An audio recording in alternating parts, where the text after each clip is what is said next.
one of the biggest things that people like ask, like, what key should I practice this in? How many keys should I do in a day? It's like, right. Just make your way through a tune in the key it's played in.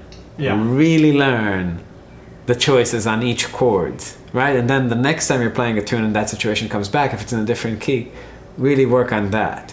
You know what I mean? Not just try to exhaust all the possibilities, you know, when you don't know how to make it through the repertoire you're already playing, right? So it's the same chords as, you know, Everything Happens to Me, right? It's the same kind of situation. Just the chord before is a little bit different, right? That one goes from like an A minor to that C minor. Mm-hmm. This one goes from a C major to the C minor. But it's almost the same thing, right? It's like Dorian, Lydian. There's almost no difference between that A minor and the C. So that's a strange situation in jazz. It does require like special attention. So okay, let's map out that C minor a little bit. So we have that one position that's like the 7th to the 7th of the parent scale of G harmonic major. So how are we going to see that root position, or you know, that root parent scale with that C minor on it, right? So here I'm definitely 3 and 2. Like that seems more natural to me to see 3 notes on the B string. Okay. I don't know, the other way, I can't see myself making a lot of chords, like C minor chords with this note in this position, right? Sure, yeah. Because it's like, these are the chords I have, right? Oh, sorry. This chord's in so, but if I have that 9 here, I can definitely do this, that, this. This is a weird chord. This is a cool chord.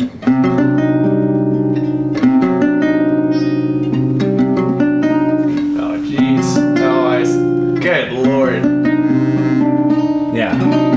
Oh, that's cool, though. Yeah, so it's kind of very Holdsworthy. You know, maybe if I had that, I'd switch the root to be here. Yeah.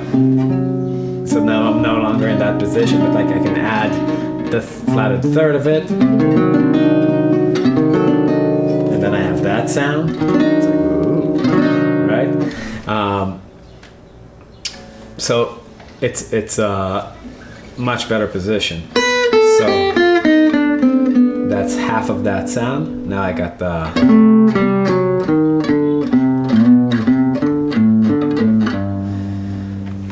I guess at this point I would start like trying to move some simple lines.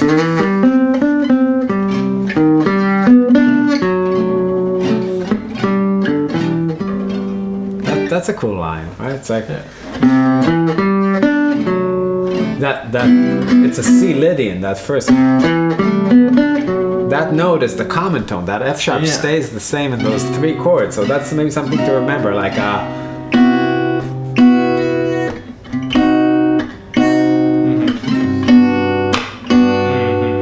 and then even on the B diminished, that F sharp is the thing that's tying them together. It's what is it? It's like the sharp 11, Sharp 11, 7, and then the 6 of that B flat diminished. Yeah. Or what you would consider. It's the 6? 1, 2, 3. Yeah. Flat 6? Flat 6. Yeah. Sorry, flat 6 of that B flat. Yeah, because this is a double flat 7. Yeah. So it's a super, super cool sound. Okay, so we have 2 positions. We got this guy.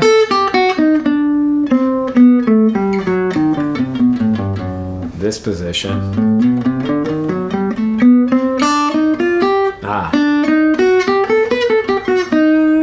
Hard to see that.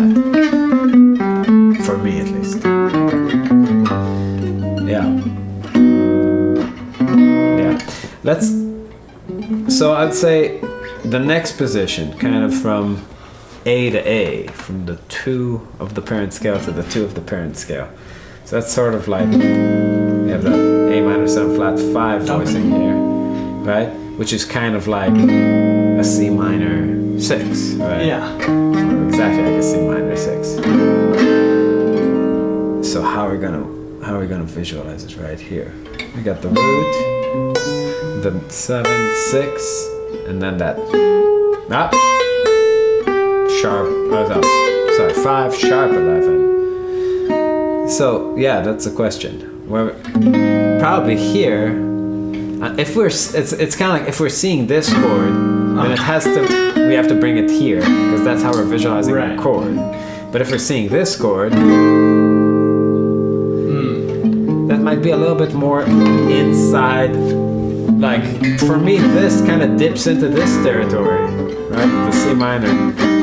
I'm sort of jumping this kind of A minor shaped C minor to this G minor shaped C minor. Oh, I see. Yeah. In my vision of C minor, right? There's no real in between. You know what I mean? Mm-hmm. So that kind of sound. So I would say this is.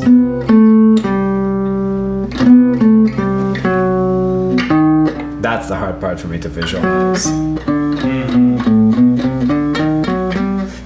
That thing just because I didn't really study harmonic major as much as I studied harmonic minor, so it always looks to me like that big minor third intervals in the wrong place. Yeah.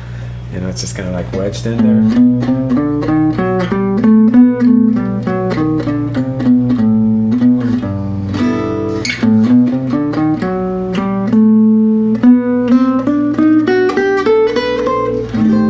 Try that.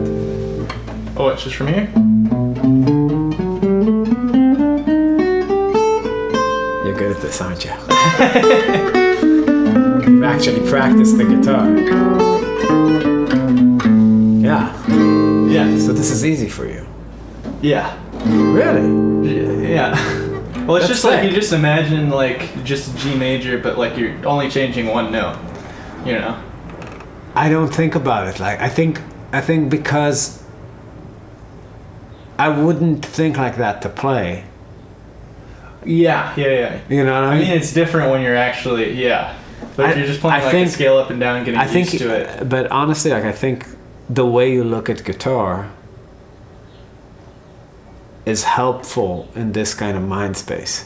Yeah. You know what I mean? Because for me, like when I actually look down at the instrument, if it's like outside of the music, it's really hard for me to think about what's going on. Because it's like I just see it as something I use on chords. Yeah. You know what I mean? So it's like I don't see like G major but change that thing. Like that thing like is not something that I know intellectually in the flow of time. It's a part of a complete sound. So I can't like give myself an order to change it because I don't have any sort of specific treatment for it. So when it comes in different areas of the neck, I don't make a mental note that, like that's the 6. You know, I don't have that built into like the way I see the fretboard.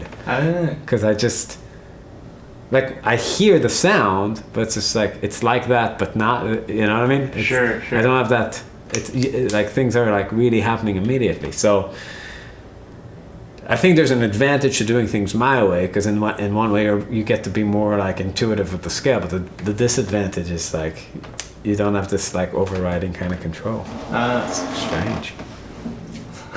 It's a terrifying world we live in.